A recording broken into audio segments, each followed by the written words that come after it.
SSMB 29లో ప్రధాన ప్రతినాయకుడు ఎవరు అన్నది ఇంతవరకు క్లారిటీ లేదు. ఓ కీలకమైన పాత్రను పరుథ్వీరాజ్ సుకుమారన్ పోషిస్తున్నాడు.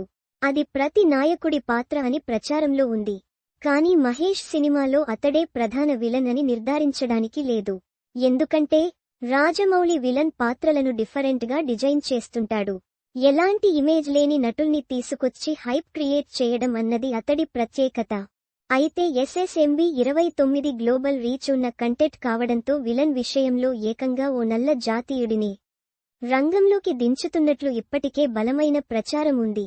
ఆఫ్రికన్ అడవుల్లో సాగే థ్రిల్లర్ స్టోరీ కావడంతో నల్ల జాతీయుడు అయితే పర్ఫెక్ట్గా సూటవుతాడని అతడినే ఎంపిక చేస్తున్నట్లు వార్తలొచ్చాయి.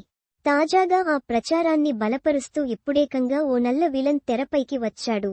హాలీవుడ్ నటుడు డజమోన్ గాస్టన్ హౌన్సౌ ఎంపిక చేస్తున్నట్లు విశ్వసనీయ సమాచారం. ఇటీవల లండన్ వెళ్లిన రాజమౌళి అతడితో చర్చించినట్లు సమాచారం. ఇతడి పాత్ర ఆఫ్రికన్ హంటర్గా తీర్చిదిద్దినట్లు సమాచారం. మహేష్ ని వెంటాడే విలన్ ఇతడేనని బాలీవుడ్ మీడియాలో వార్తలొస్తున్నాయి. దీంతో ఈ పేరు నెట్టింట హాట్ టాపిక్ గా మారుతుంది. డజమోన్ పై సెర్చింగ్ మొదలైంది. హాలీవుడ్ డజమోన్ చాలా సినిమాలు చేశాడు. 2 దశాబ్దాలుగా సినిమాలు చేస్తున్నాడు. Without you I am nothing సినిమాతో డజమోన్ కెరీర్ మొదలైంది. అటుపై చాలా చిత్రాలు చేశాడు.